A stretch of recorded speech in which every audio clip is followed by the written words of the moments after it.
So I'm gonna ask everybody to mute themselves. And so welcome to the East Side Reading Series virtually. This is our first remote event, as I think we've made abundantly clear at this point. But we're so happy to have you here today. Series started in 2016. It's typically on the east side of Detroit in a coffee shop because we love to support local business. But it had been months and we missed your faces, and we want to continue to contribute positively to the culture that we want to cultivate. So we're so happy that these fine poets agreed to read today and that we could come together in this virtual space. So I'll let Kelly introduce our first reader.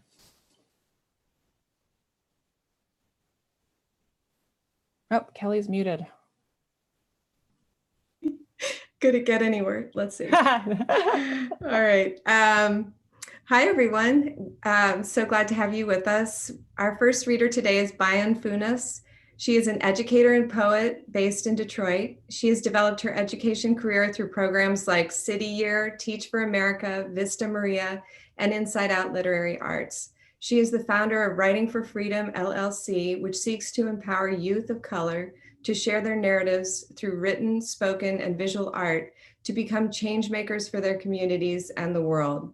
She is the co-founder of Wisdom, the first and only all-women's poetry collective in Michigan.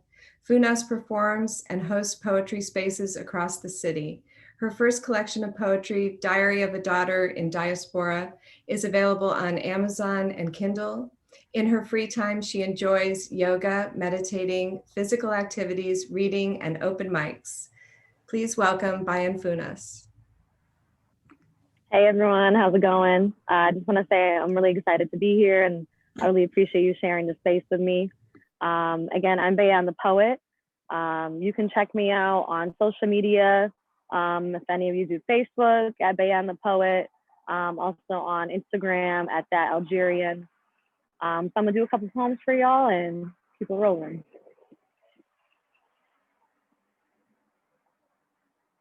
What are you? Are you asking to accept me or to reject me? Or to hate me before even getting to know me? Footsteps uneasy, you eye my hijab so apprehensively. Fear in your eyes, I can smell your weakness.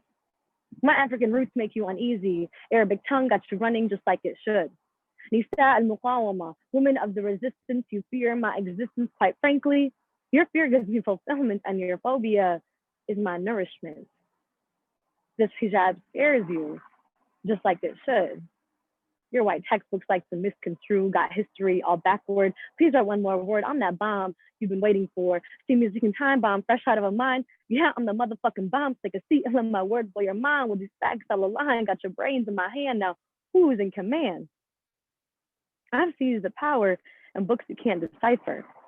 Go and tell Trump this hijab is carrying WMDs and I'm not keeping it on the hush. I've got words of mass destruction hidden in these head wraps. My intellect so beautifully wrapped, no wonder you can't help but desire. I'm strapped with explosive beauty that will blow your mind away. And I'm not talking that superficial shit. I'm talking that high-key intellectual shit that, yo, what the fuck is she talking about shit?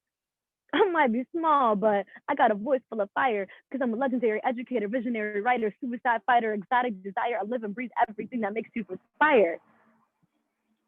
I see now why you're shook. This hijab scares you, just like it should. Thank you, that's that piece. All right, on to the next one. All right. Trump impeachment. Scroll, scroll, scroll. Pregnant Muslim woman punched and stomped.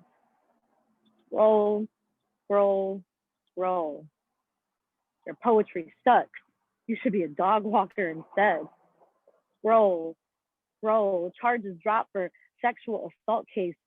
Scroll, scroll. Detroit schools ranked lowest again in reading scores. Scroll, ICE raids coming to your city. Scroll, Black man killed at hands of police. Scroll, still no water and no justice for Flint. I was never taught how to deal with hateful headlines. Never taught how to deal with treacherous trauma. Never taught how to deal with backstabbers and bullying.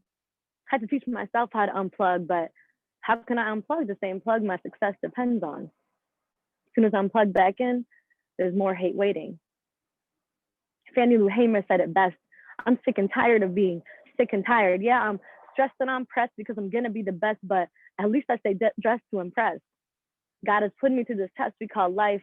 Alhamdulillah, he blessed me with this power to express. But I dare anyone to suppress. I'm a huff on my chest. Let these words do the punching and place your lack of intelligence on house arrest. Better watch what I say, or these words will make me glow like a suicide fighter. I'm the teacher that will ride or die. So legendary, my poems will go platinum after I die. I'm tired of my own kind treating me like the devil. Like this country doesn't already see me like the devil. Not Muslim enough, not American enough, not Arab enough, not African enough. Man, I'm really the best of them all because I'm a blend of them all. Algerian warrior, my blood, fighter to the bone, too radical for the masses, got a axe on my back like Malcolm, everything I do like Malcolm, I'm fearless now like Malcolm, got the spirit of Malcolm. I look up and say, would you be proud? I've kept the revolution alive and it sure will be televised. Stop telling me who I gotta be and what I gotta do. I'm on a mission to fulfill my true vision. Like the prophet of God, I only seek prophecies, no fallacies, preaching consciously or ancestral chronology, here to deliver the message of my lesson. I'm the chosen one writing the truth. I speak the truth, I spit the truth, I am the truth. I'm Queen Nefertiti in real life, too ambitious building a kingdom to be a wife. I wouldn't apologize for who I am and what I stand for. If you got one more thing to say, I promise it might be the last time you stand. But don't be fooled by this cute face. I'm the one that revolutionizes your kids, their kids, and their kids. So choose, which side of history will you stand for? Thank you, that's that piece. All right, I'm gonna do one more for you all.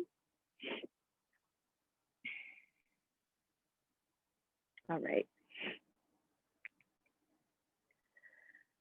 We come together with our ancestors and descendants to drop stories louder than bombs.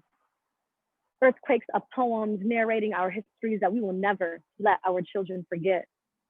Explosions of similes as loud as tectonic plates moved by ancestral magic. Our pens break bones louder than fingers snapping to the rhythm of my Kalimat Arabiya and North African hips. We leave behind stories and landmines where one step will drop you in the writer's worst reality, like her brother's deadly footsteps in her room late at night, picking out shrapnel of trauma in her adult years. We leave behind stories and landmines that will blow bodies off heels, melt cells under skin, burn hair off scalp, and bring ears deaf. Our words carve out craters to backstroke oceans back to my parents' homeland, where women of the revolution explode their limbs for freedom, where women of the streets explode their tongues for freedom.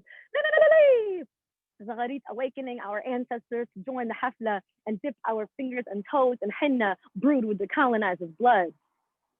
Our poems detonate celebrations for our people that make white people laugh sheepishly and brown people laugh barbarically.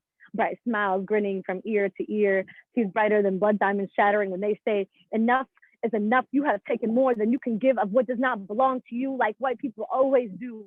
Our loud debekas and smell of mesh we draw in the khanzid in red and blue. Stop coming to our mosques undercover. Nothing can mask the sense of the shit you wrote in. We come together to rupture. We come together to thunder. We come together to pray. We come together to dance. We come together to heal to the rhythm of poems, because this is Maktub. And we got stories louder than bombs beating in our blood and bones. Thank you so much. I really enjoyed kicking it with you all. I hope you really liked it. Again, I'm gonna put my information in the chat. I'm Bayan the Poet. You can find me on Facebook at Bayan the Poet. My Instagram is at that Algerian. I also have a poetry book as well. If you're interested in purchasing it, it's on Amazon. And it's called Diary of a Daughter in Diaspora. And that's it. Thank you all so much. Thank you so much, Bayan. Can you put the link to your book in the chat as well? Yes. Oh, I sent it privately. I'll do that. I should have done that, but I'll know next time. Thank you so much. That was amazing. Thank you. I really appreciate it. Our next poet today is Ashwini Bhasi. She is okay, you know what? I should have asked her how to say this. Bioinformatician. Can you tell me how to say that? Yeah, that's correct. Bioinformatician. Okay, sorry. It was so long. From Kerala, India, who is interested in exploring the somatics of shame, trauma, and chronic pain through poetry and visual art. Her work has appeared or is forthcoming in The Offing, Rhino, Indianapolis Review, Room Magazine, The Feminist Wire, and elsewhere. She is the winner of the 2018 William J. Shaw Memorial Poetry Prize from Dunes Review. Her poetry collection, Masta, recently won the Cutbank 2020 Chapbook Contest, which is a huge award, and I'm so happy for her. Welcome, Ashwini. Thank you. Thank you, Kelly, and thank you, Aubrey, for hosting this. I'm so excited to be here and share some poems with you. I'll start with a poem called Even If You Have the Perfect Recipe. Even if you have the perfect recipe, 5 minutes is not enough to pickle papayas and each other. We shouldn't do this. We need at least 5 minutes to peel green skin, fill the room with its scent, move fingertips like a blunt knife, scrape glistening insides, and discard what holds us back. 5 minutes to wash dirty jars, leave them moist, let mold thrive, ignore appropriate instructions. I'm telling you, 5 minutes won't be enough to get us right and ready to be eaten. It will take 5 minutes to slice ghost peppers, split sweetness in half, feel the burn on our skin. We still won't be done. Yet another 5 minutes to crush curry leaves, add salt and toss till arms ache, to make us relentlessly sweat until we turn into a perfect pickle, spooning each other in fiery brine. But know this, it would take them less than 5 minutes to find us, shame, and seal us into separate glass jars. We'll be shoved into a dark kitchen shelf, and there we'll need a whole lot more than 5 minutes to watch each other wither away in vinegar.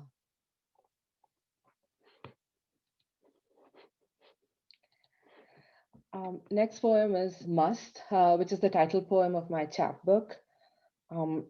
Must, adjective, in rut, lustful, drunken, euphoric, mad. You ask me if I've ever touched an elephant.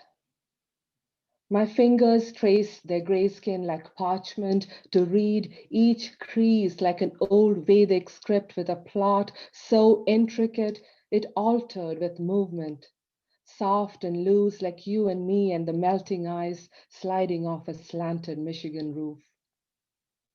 Chained elephant with gangrenous foot calmly eating coconut fronds in a parking lot.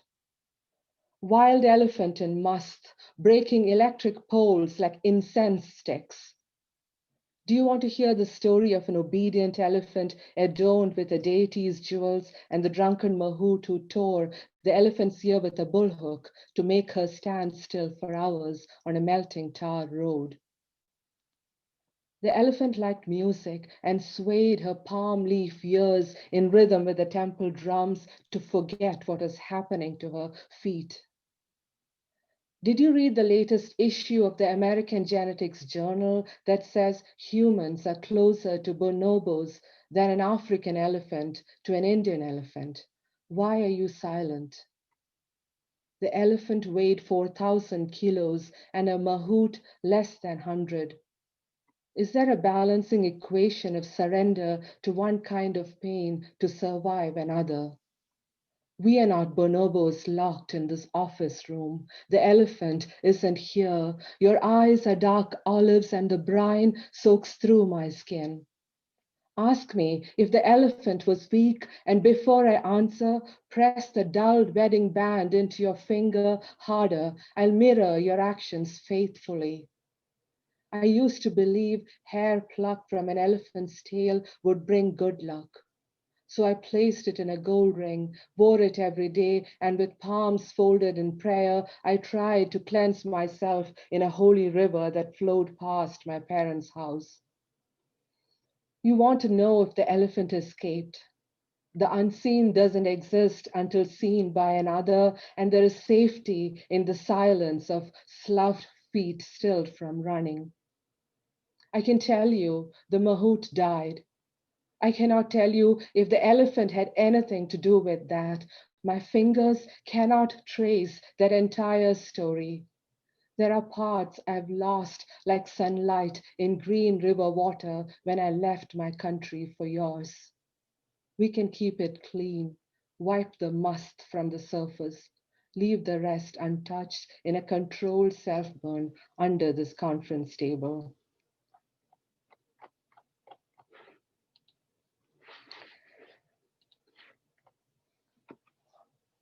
Gecko. You lurk on the whitewashed ceiling of my childhood home with its dull filamented bulbs. Pretty moths come, thirsty for light, their delicate wings full of raw, intricate patterns drawn with powder colors that smear with the touch of a calloused hand. They flutter against the fluorescence. Then you crawl, ceiling alligator, and in seconds, each wing bitten off leaves my naked body writhing in the dark with you in merciless pursuit, pale rubber belly gliding, filled with translucent shapes of wings. The next poem is also a reptile poem. You dream of centipedes. You dream of centipedes, their brief spark of phosphorescence when crushed underfoot. In an endless corridor with windows framing the blue-black waters of Varkala, you thirst for gravel and rain, ache for a tearing apart followed by a riotous ascent to the skies. His voice, the way he pulls your hair, your many-legged wants of him. Dissever each pincer, place them on your tongue, let poison be an appetizer. He turns into mist when you reach for him, and your body tries to course correct its trajectory.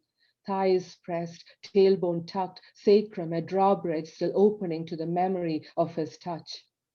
You reach a courtyard filled with centipedes writhing in rain-soaked soil, and you know you're back at the mouth of the dream. Soon crows descend. You watch stunned, such glorious feeding. They fly away bellies full and return in the dark through the corridor of your throat to roost in the cracked urn of your pelvis with its coating of blue suit.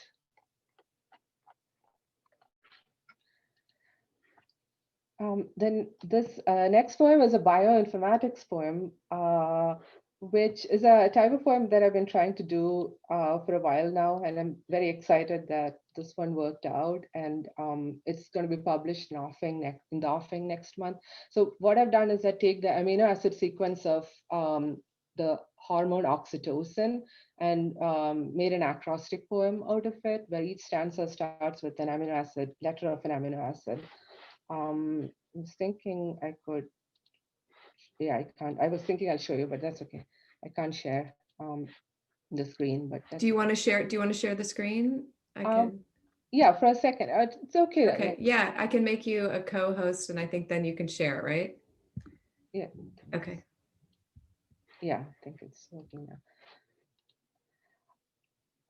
Yeah, so it's like C is an amino acid and Y is an amino acid. Y is tyrosine, I think. So each of them stand for an amino acid letter.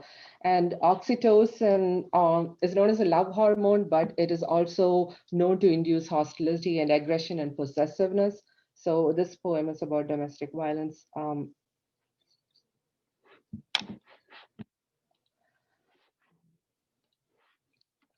Oxytocin, epigraph. Ironically, researchers find the cuddle hormone plays a role in sparking violent behavior towards one's romantic partner. Pacific Standard. Count back until it tingles on tongue. Cellular memory of the incident, crushed like the carapace of a silent insect, the stranded sequence of consequence. I think I'll share the screen, it's better. You're too shy, he said. Wear that love on your hips smeared with the sindoor blood of belonging. Thali thudding on chest, I ran down the rock hill barefoot in the dark. Did I tear? Did I tear? I know every retelling is orthogonal. Edges kneeling at right angles, compliant covariants threading my tongue with tridents to appease a demigod. Keep still, smear holy ash to stop the bleeding. Quilted questions. Did you dance in front of the deity? Writhe in a yantra of powder colors with thighs played too wide to contain a mudslide? Were you Radha or Sita, a Rasa Leela? No one asked me why, only how. How could you? How did you? I answered with my amygdala cracked open like a beach almond on their altar stone. Placed a mirror image of the blatant bulge of a conch flower near their faces. Let it rub against their version of the story. Labia open, the fuchsia caressing their open palm and not the other way around. Root of shame squared. Yes, he fucked me without warning. I wasn't a temple 3 days after the sin of my blood had dried. I was a jagged stone braced for the thrash of soiled laundry. Prove it wrong. He slid the skin off a tamarind twig. Slick lashes landed like white-footed ghost ants scurrying on skin. Welt after welt, he said, you wanted it, you wanted it. Listen, rivers swallow riverbanks without warning, but a mukuti knows how to thrive underwater. The red of flooded silt is strong in me. One day it will find a home downriver, wield a goldsmith hammer, and mold this marital necklace into a teardrop earring for my unborn daughter. Go to the origin of replication, viscous slurry of events, intercellular retellings dead knotted to a mildewed underskirt around my waist. His footsteps in the dark, the potholes of my mouth, torn pallu of old wedding sari underfoot, I keep running. The rough zari licks my flayed underbelly, telling me I must reverse transcribe the sequence of silencing.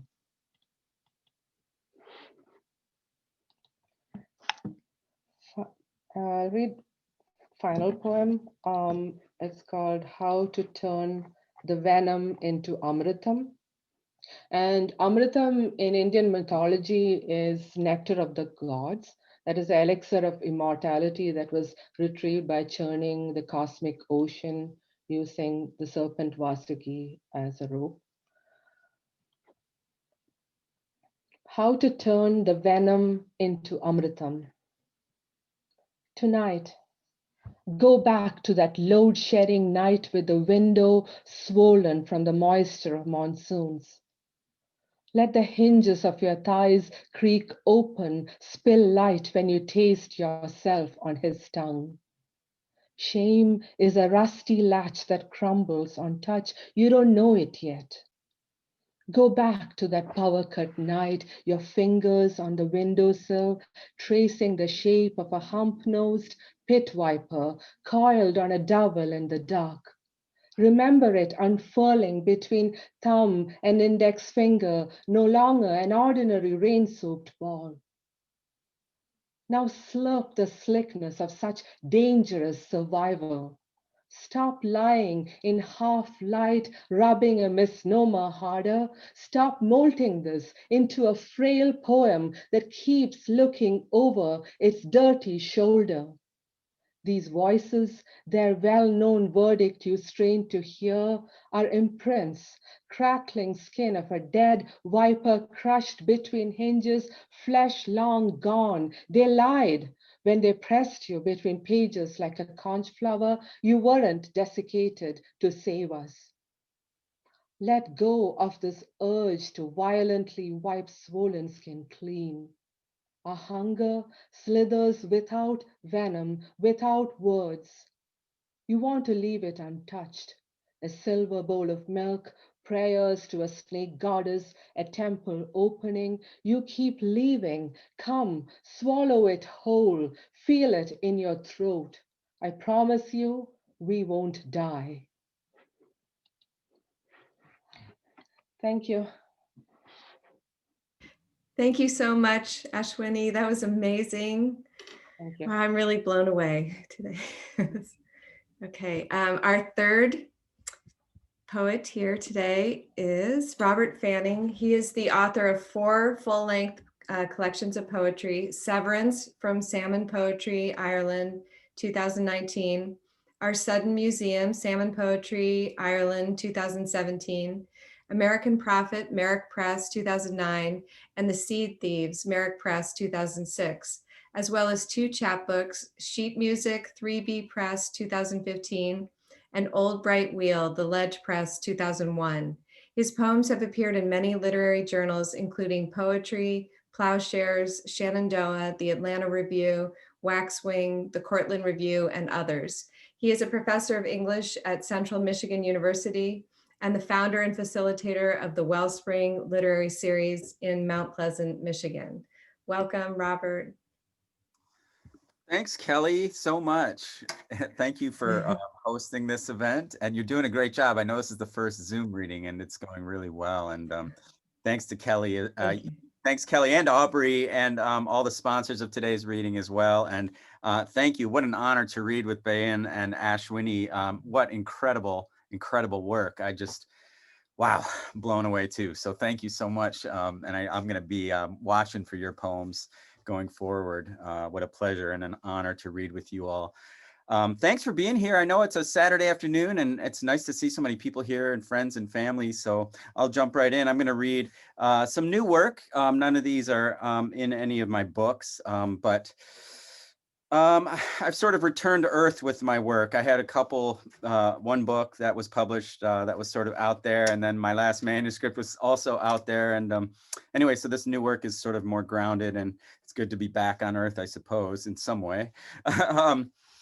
On May 26, 2020, I woke with a sprained neck and had very little range of motion. That same morning, I woke to news of the murder of George Floyd by police officers in Minneapolis. In the ensuing shock and horror and panic of the event, I kept wondering, what can I say or do beyond marching and reading books? In the ensuing days, I began a poem, something I hoped would articulate my fear and rage, but how white of me. The poem began as a villanelle, as if I was trying to say it neatly, put a white fence around it. I struggled mightily for a couple weeks. The poem was going nowhere. I'd start a line and then delete it, write a stanza, then delete it. I began to think I'm not the right person to write this poem, but I didn't want to be quiet either. What I realized is that is the poem. This confusion, this stammering, this catching myself in the act of deletion, that my self-interrogation, my failing, my wrestling with privilege, my not knowing what to say or how to say it, that's the mess that actually is the poem. And it's flawed and it's broken and it's raw. And I dedicate this poem to my friend Vivi Francis, who has taught me, among other things, the necessity of discomfort during this time. Range of motion. The day the news broke, delete, I was breaking, sorry, I woke, delete with a stiff neck. That is how you started, started this poem. I even said with no range of motion. In a matter of speaking, this delete isn't about you, delete me. Who is spoken for? Listen, I can't breathe. How can I say right? I can't delete, say wrong. Dear I, delete.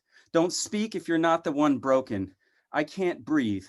Spoken for. Wait, in a matter of breathing. Listen, you must be, I want to say, more delete. I must be more delete, delete off center, less in space. I can't breathe. How can I, when should I delete, speak? To not have delete, this poem delete itself as a knee without delete. Delete, am I the weight? To not delete might block yours, might delete your I can't breathe.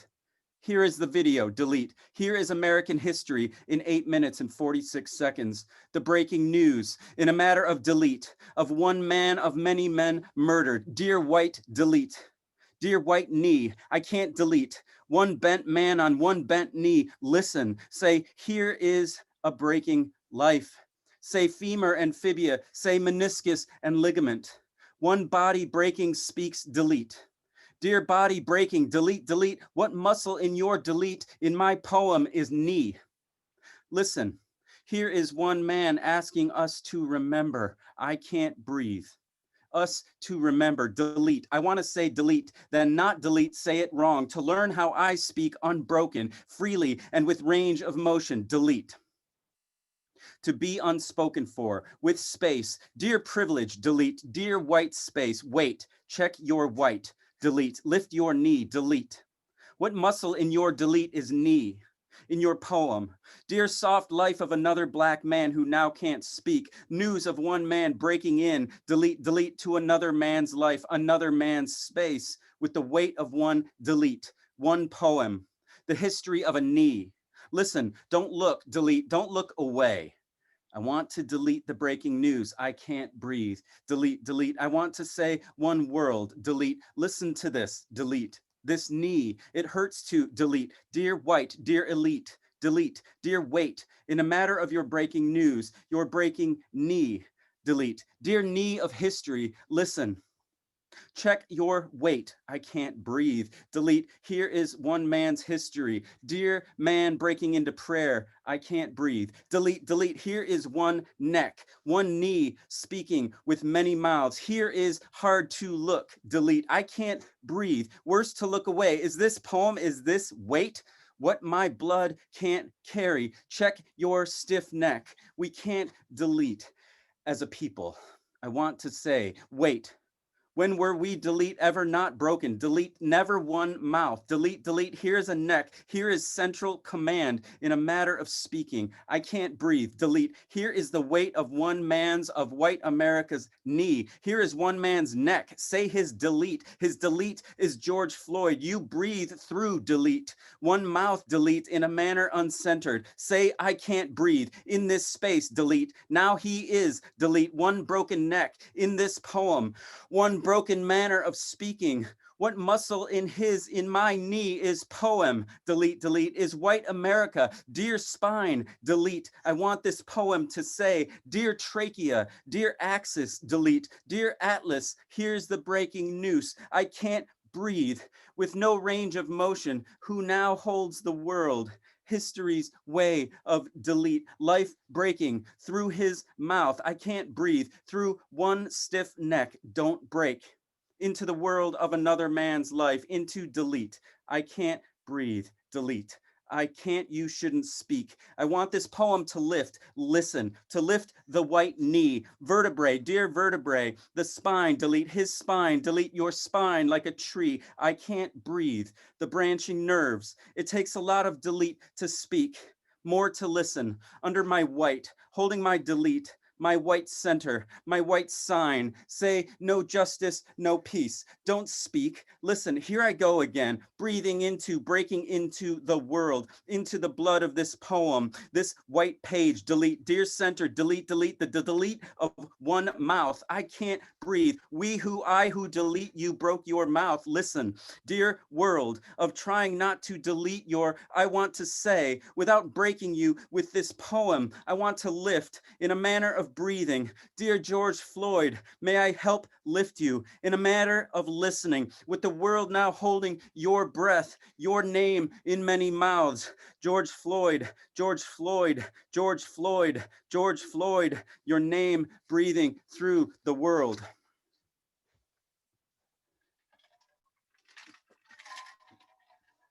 Thank you so much. And rightfully so, that poem takes my breath away.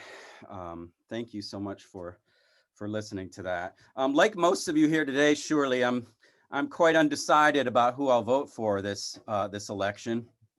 It's a toughie. The opinions in this poem are my own, I shall say. And this poem, the title and within the poem, there's the word exeunt, which is stage directions, meaning leaving the stage. And this poem is called Exeunt, American Assassin, an anti-inaugural poem.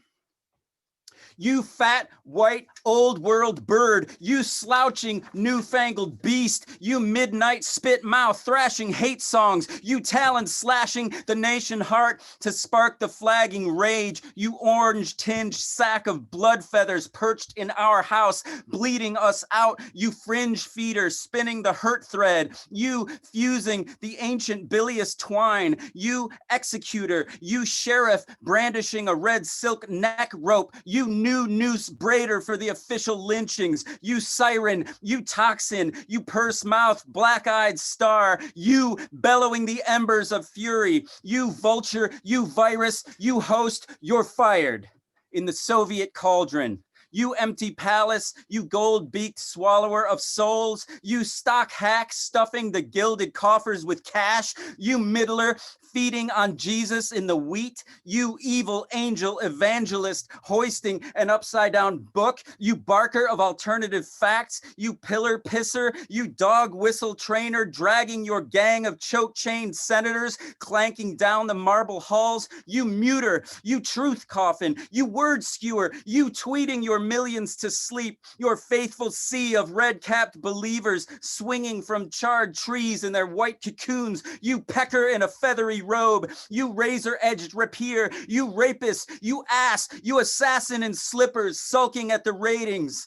Thank you, apprentice president, for the show, for splitting us open at the seam again to see anew the stripes draped across the back of Black and brown Americans, the scarred builders of this nation. Thank you for prying off the lids, for peeling our scabs that we might bleed again and be cleansed. Now, exeunt for the new America. Thank you all so much. I'm going to quiet down a little now. And read you a poem. In 2016, my daughter was 8 years old and was so excited about Hillary Clinton becoming our first female president. And I'll never forget her reaction the morning after. And so I wanted to write a poem about it. And this poem is called Did She Win? And this is for my daughter Magdalena and for all girls everywhere. The night before, my daughter's voice was a bright tree, shrill with birds, a tinkling of the high keys. Her voice was all surge and thrill, a tumbling scatter dazzle, a mountain of silver coins readying to spill from a locked machine. Her voice, a crest of shimmer and crash against the night shore outside her window, as we spoke of waking up to our first female president. The next morning, stepping into the dim dream light to wake her, I padded across the carpet toward the herd of soft animals guarding her in bed. Hearing me approach, she woke and asked, hopeful and hoarse, "Did she win?" Crouching to place my hand on her shoulder, I whispered the answer. Beneath my fingertips, she flinched, fetal.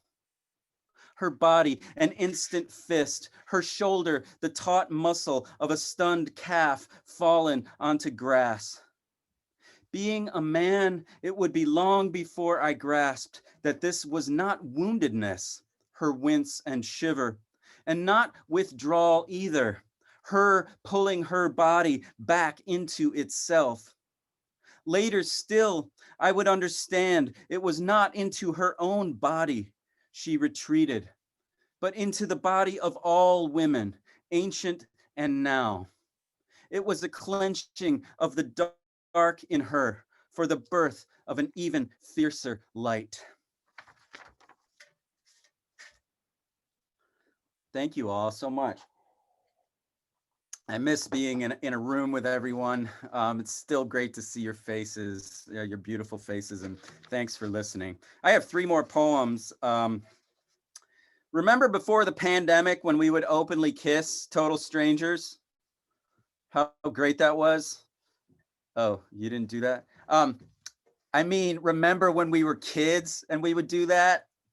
This poem is a love song to the game Spin the Bottle, and the younger folk among us here might not know what Spin the Bottle is. But basically it is what it sounds like. You'd sit in a circle and then spin the bottle, and whoever the bottle pointed to, you would have to kiss. So it's sort of a love song to that. It's called Spin the Bottle. On the gritty cement playground behind the school, on a garage floor with its world map of oil spills, on the deck of a vacant house, bikes tossed in the high grass of an overgrown lawn, sitting in the dingy summer haze of someone's bedroom, their doors shut, even though their parents weren't home. The parents were never home. Wherever it was, we'd sit on haunches or cross-legged, close but not touching, waiting for one kid to slip it out of a backpack like a smuggled treasure. The narrow pop bottles spun the best. As if it were about to hum with interstellar vibration, we'd huddle, breathless, giggling, the air crackling with want and static. My turn now, gripping the sides like a tuning dial. Whispering, even if we didn't need to, body heat drawing our circle tighter. From overhead, we must have looked like a clock face, each of us an hour poised to blast into a dizzying future. There's a hand ready to spin. There we are, leaning away from its stiff aim, hoping it won't, hoping it will stop on us. One is licking pink glossy lips, another tucks a wavy curl behind their ear, another's delicate fingers pull at tube socks under bare knees. Bumpy with initial friction, now our spin hums like an anti-gravity vortex. When it stops, it's gonna point to someone I'm gonna kiss, and we're gonna kiss with everyone else watching. Check out the blur of the tapered neck, its sugary mouth blushing into a high-pitched gasp, its moan deepening into a full-throated O, the universal Om. If we've spun it just right, with all the other bottles spinning tonight around the world, all these frenzied, glowing whisks, it will spin forever, plunging its glorious tongue of light up through the ozone, a giant obelisk probing the deepest, neediest reaches of space. Imagine all the wet lips coming together around the earth if we keep it spinning. If we keep it spinning, soldiers everywhere dropping their weapons, turning to kiss whoever's beside them. The whole war itself even suddenly nude and slipping into the nearest river at dusk. Strangers leaning across checkout lanes, some getting their tongues involved.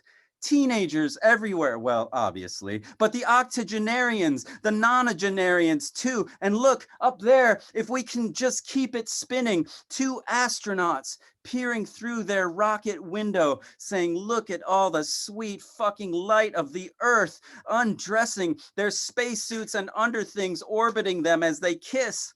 If we keep it spinning, they'll release their lips for 1 second. That feels like hundreds of years to watch the night lawns and houses lifting off the lonely earth, the gray-suited accountants and parents floating past, the bikes and cars and coffins, the guns and the wars, and even our bottle gliding past their ship like a Catherine wheel, spitting its slow motion sparks. And look, there goes 2 of us, our cheeks just barely touching like 2 fuzzy peaches in a bowl, floating toward the Milky Way. all of it, spinning, onward, wet and electric, millions of humming, glowing bottles floating off the earth like new galaxies, spinning toward the glorious, tender, original, sucking and blowing of never into forever, into the one, the final and eternal, ever loving smooch. All right, maybe there's a day we'll be able to make out again in a circle. That'll be great.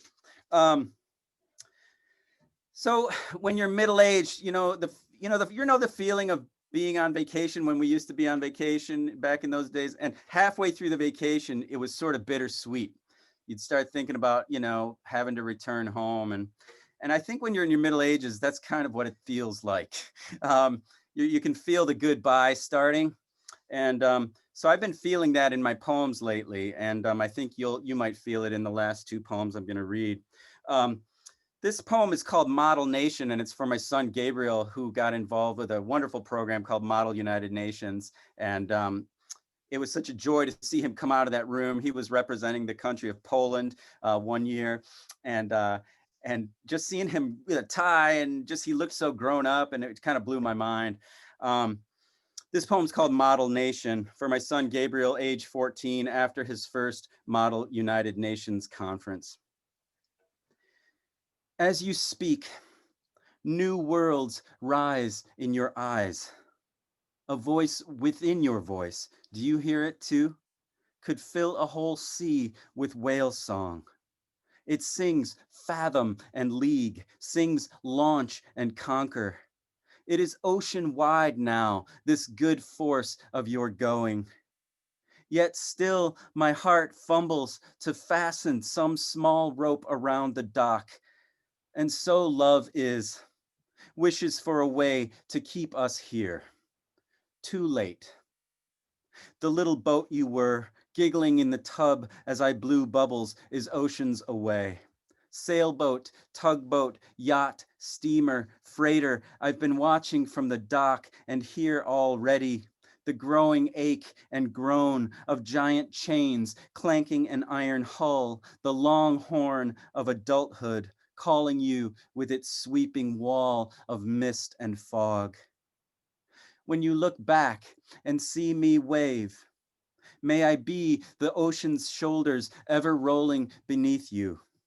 Know me not as a country fading from view, but as just one world who carried with love the great world you now carry in you. Thank you so much for listening. Thanks again to all of you for being here, to Kelly and Aubrey, and to Ashwini and Bayan for their great reading. And I'm going to finish with this poem. It's a brand new one. I think it's about a week old. And it's the title of this poem is Inarticulata, which is a non-existent word now for a class of brachiopods, bivalved mollusks that are millions of years old. And this poem was inspired by a visit to northern Michigan 2 weeks ago with my family. We went fossil hunting on the beach. It's just incredible. So thanks so much for listening. If you like these poems and you want to buy my books, you can go to my website. I'll maybe somebody can drop it into the chat for me. Thank you so much. Inarticulata. Squinting southward down the shore a blink ago, I watch my toddler son wobble at the brink of a foot-deep hole in cratered sand, bright blue shovel in his tiny hands. An hour of castles and moats, and now he's waist high, pensive, eyeing the passing boats, his baby sister in tow. I blink again, look west and shield my eyes, my grown son's 100 pages deep in an old novel. My daughter, tall as my wife, sings as she cartwheels up the beach. At our feet, the shadows lengthen imperceptibly. Now it's autumn. We're combing stones along the coast at Headland's Dark Sky Park, sifting for 400 million year old fossils, etchings left by glaciers in retreat. We bend low as we look, as if to hear the ages speak, and they do. Here's a relic of a mollusk valve, crenellated inarticulata, little wing of something long flown. Here's one like a Zen eye looking up, an open enso pressed onto a pebble. Look at this one, shadow of a curved spine, floating for eons on a stone, a tiny cuticle of bone, ancient ultrasound of someone no one's ever known. They're gone when I turn to look, my family, shrinking far down shore as they bend to shells and stones. Behind me already, a sundown wind shivers the pines. I don't need to look to see the gone world here. The season of erasure nears. Soon the shore will be a slash of white, the lake a swath of black inseparable from sky. Even now the wind bears news of what is being, another world breaking into being beyond. Of winters towering, gale-thrown waves, shouldering massive sheets of jagged crystal to stack an aching wall of shattered cathedrals along the beach. May this then be prayer before the muted hour of ruin and ice, before the rise of the desolate era. May this be stone in your hand. May this speak of the depths of love, of how I held them all as close as I could and for as long, of how we played and breathed in every summer's golden going light, of how we stood together here where once there was a sea. Thanks, everybody. Thank you so much, Robert. Thank you, everyone. Thanks, Ashwini and Bayan. And I put links to your websites in the chat, but Ashwini, do you have a website? I just put the Cut Bank. She just won the Cut Bank contest, so I put a link to that. So look out for the chapbook. Thank you, everybody. And I wanted to thank P&W for their support of literary events to make this possible today. Great. And I think our next one is November 21st, correct? I believe so. Okay, and we'll we'll check the calendars because I can't remember anything right now. Thank you so much, everyone. This is recorded, so it'll be on YouTube soon. Yeah. Thanks so much for the great reading. Thank you. Take care, everybody. Bye. Bye.